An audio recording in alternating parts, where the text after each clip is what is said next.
할렐루야, 복된 아침입니다. 오늘 날씨는 영하 2도로 예보가 되고 있습니다.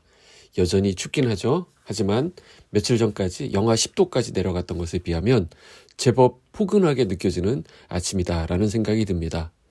우리 인생도 그런 것 같습니다. 눈앞에 있는 문제나 고난은 여전히 우리를 힘들게 하지만 돌아보면 이전보다 나아진 부분도 있고요. 또 그 안에서 하나님께서 우리에게 감당할 힘도 주셨음을 발견하게 됩니다. 결국 넉넉히 이기게 하실 분도 오직 하나님이심을 믿습니다. 오늘 하루 따뜻한 마음으로 시작하시고 작지만 분명히 주어지는 그 은혜와 희망을 놓치지 마시기를 바랍니다. 오늘 함께 나눌 말씀은 여호수아 9장 16절에서 27절까지의 말씀입니다. 그들과 조약을 맺은 후 사흘이 지나서야 그들이 이웃에서 자기들 중에 거주하는 자들이라 함을 들으니라. 이스라엘 자손이 행군하여 셋째 날에 그들의 여러 성읍들에 이르렀으니 그들의 성읍들은 기브온과 그비라와 부에롯과 기럇 여아림이라. 그러나 회중 족장들이 이스라엘의 하나님 여호와로 그들에게 맹세했기 때문에 이스라엘 자손이 그들을 치지 못한지라. 그러므로 회중이 다 족장들을 원망하니 모든 족장이 온 회중에게 이르되 우리가 이스라엘의 하나님 여호와로 그들에게 맹세하였은즉 이제 그들을 건드리지 못하리라. 우리가 그들에게 맹세한 맹약으로 말미암아 진노가 우리에게 임할까 하노니 이렇게 행하여 그들을 살리리라 하고 무리에게 이르되 그들을 살리라 하니 족장들이 그들에게 이른 대로 그들이 온 회중을 위하여 나무를 패며 물을 깃는 자가 되었더라. 여호수아가 그들을 불러다가 말하 이르되 너희가 우리 가운데 거주하면서 어찌하여 심히 먼 곳에서 왔다고 하여 우리를 속였느냐. 그러므로 너희가 저주를 받나니 너희가 대를 이어 종이 되어 다 내 하나님의 집을 위하여 나무를 패며 물을 깃는 자가 되리라 하니 그들이 여호수아에게 대답하여 이르되 당신의 하나님 여호와께서 그의 종 모세에게 명령하사 이 땅을 다 당신들에게 주고 이 땅의 모든 주민을 당신들 앞에서 멸하라 하신 것이 당신의 종들에게 분명히 들리므로 당신들로 말미암아 우리의 목숨을 잃을까 심히 두려워하여 이같이 하였나이다. 보소서, 이제 우리가 당신의 손에 있으니 당신의 의향에 좋고 옳은 대로 우리에게 행하소서 한지라. 여호수아가 곧 그대로 그들에게 행하여 그들을 이스라엘 자손의 손에서 건져서 죽이지 못하게 하니라. 그날에 여호수아가 그들을 여호와께서 택하신 곳에서 회중을 위하며 여호와의 제단을 위하여 나무를 베며 물을 깃는 자들로 삼았더니 오늘까지 이르니라. 아멘. 기브온 거민들의 계교에 속아서 그들이 먼 나라에서 온 백성들인 줄 알고 화친을 맺었던 이스라엘 백성들은 뒤늦게 이 기브온 족속에게 속았음을 깨닫게 됩니다. 그렇지만 하나님의 백성들이 맹세했던 것을 파기할 수는 없었기 때문에 약속대로 기브온 거민들을 회중을 위하여 물 깃는 종으로 살게 하였습니다. 이스라엘 사람들은 기브온이 자기들을 속이고 화친 조약을 맺은 사실을 이 조약을 맺은 후 3일 지나서야 알게 되었습니다. 거짓말을 한 것이죠. 그러니 이것은 얼마든지 약속을 깨고 저들을 멸할 수 있었습니다. 그런데도 그들은 그 맺은 조약을 지켜 행하고 그들을 멸하지 아니하였습니다. 그 이유는 비록 그 조약이 사람에 의해서 맺어진 것이지만 그것은 하나님 앞에서의 약속이었기 때문입니다. 우리는 여기서 하나님께 대한 약속을 중히 여기는 이스라엘 민족의 귀한 자세를 발견하게 됩니다. 엄연히 불법적인 조약 체결이고 이스라엘 쪽에서 본다면 그 조약을 파기해도 하등의 도덕적이거나 법적인 면에서 책임이 없는 것이었지만 저들은 하나님 앞에서의 맹세였기 때문에 그 조약을 지켰다라는 것입니다. 오늘 본문의 이스라엘 백성들은 기브온과의 약속이 단지 자신들과 기브온 민족과의 약속이 아니고 이것은 하나님 앞에서 맺은 약속이라고 믿고 있었기 때문에 그 약속을 귀중히 여기고 행하는 모습을 볼 수 있습니다. 이것이 바로 하나님 중심의 자세이며 신앙인의 자세인 것입니다. 우리는 어떻습니까? 약속을 남발하고 지키지 못하는 일은 없습니까?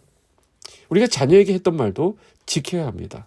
한번 잘 생각해 보시고 했던 약속이 있다고 한다면 그 약속 꼭 지키시기 바랍니다. 우리가 가장 잘 못 지키는 말이 있죠. 밥 한번 먹자라는 말입니다. 그렇게 말한 적은 없었는지 그것도 한번 잘 떠올려 보시기 바랍니다. 이런 건 특히 우리 목회자들이 반성해야 될 부분이라고 생각합니다. 혹시 저한테서 그런 말을 들은 분이 있다고 한다면 꼭 알려주시기 바랍니다. 또 다른 관점에서는 기브온 사람들을 향한 하나님의 은혜를 우리는 이 본문에서 볼 수 있어야 합니다. 이스라엘 민족은 모세로부터 젖과 꿀이 흐르는 가나안을 약속받고도 그것을 믿지 못하여서 첫 세대는 광야에서 다 죽었습니다. 근데 이 기브온 사람들은 하나님의 약속을 직접 받았던 이스라엘 사람들보다 그 약속에 대해서, 그 말씀에 대해서 더 확실히 알고 있었고 또 굳건히 믿고 있었다라는 것이죠.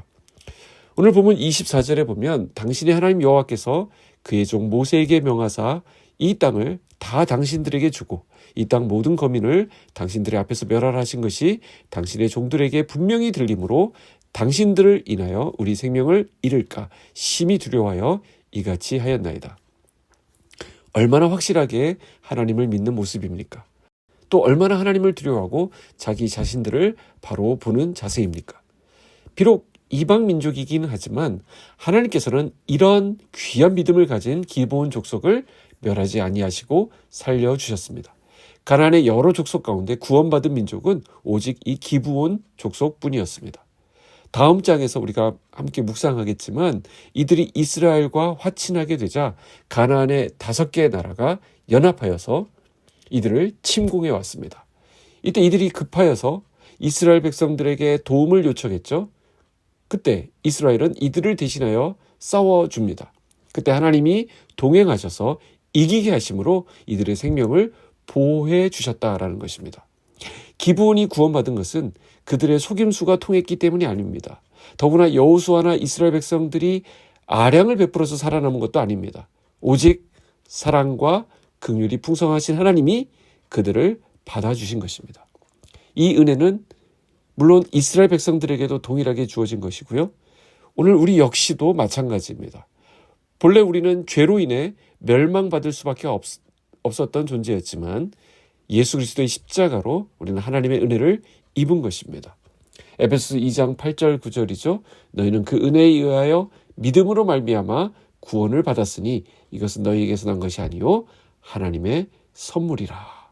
구원은 우리가 노력으로 얻은 것이 아니라 전적인 하나님의 은혜입니다. 하나님의 은혜로 주어진 선물입니다.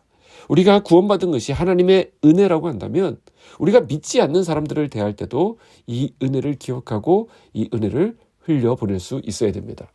하나님은 모든 사람에게 자비 베풀기를 원하신다라는 것이죠. 우리는 하나님 앞에 용서받고 사랑받은 자들입니다.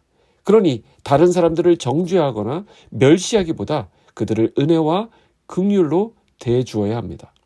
말씀을 맺겠습니다. 오늘 이스라엘 백성이 기브온과의 화친 조약을 지킨 것은 사람과의 관계로 본 것이 아니라 하나님과의 관계를 더 중요시 여겼기 때문이라는 것이죠. 그렇습니다. 우리가 말로 하는 약속은 하나님께서도 다 듣고 계십니다. 비록 나에게 지금 당장 손해가 된다 하더라도 우리는 내가 했던 그 말에 책임을 져야 합니다. 우리가 놀라운 구원의 은혜를 받은 자로서 우리의 모든 약속과 선택들에 있어서 하나님을 경외하는 모습이 나타나기를 원합니다. 또한 다른 이들에게 은혜와 사랑을 나누는 그런 삶을 살아가야 할 줄로 믿습니다. 오늘 저와 여러분의 하루도 하나님의 은혜를 묵상하며 신실하게 살아가는 그런 오늘이 되기를 소망합니다. 기도하겠습니다. 하나님 아버지 감사합니다. 자격 없는 우리를 구원해 주시고 사랑해 주신 주님의 은혜를 찬양합니다. 주님의 한량없는 은혜를 받은 우리들입니다. 우리도 또한 누군가에게 그 은혜를 나누고 베푸는 선한 도구로 쓰임받게 하여 주시옵소서. 무엇보다 약속한 것을 지키는 신실한 자들이 되게 하여 주시옵고 우리가 하는 모든 언어 생활에 주님이 함께 하셔서 그 말에 권세가 있게 하여 주시옵소서. 예수님의 이름으로 기도하옵나이다. 아멘.